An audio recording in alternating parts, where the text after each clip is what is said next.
خوف الناس بيبقى ناتج عن النتيجة، هو خايف عشان عارف إن ممكن يبقى عنده نجاح أو فشل، فلو فشل هو مش قادر يستحمل الفشل، فعشان كده بيبقى خايف، هو مش خايف يختار، هو خايف من النتيجة إنه يفشل، وفي نفس الوقت خايف إنه ما يختارش عشان هيبقى واثق إنه هيفشل، ما هو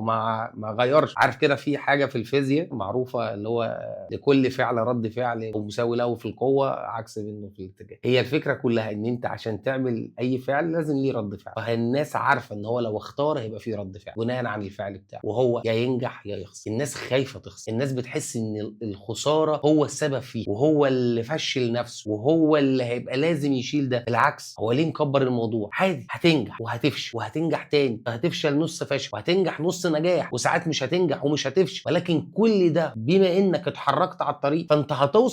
هتوصل للنجاح اللي انت نفسك فيه، ولكن الاكيد هتوصل له بفشل انك لو ما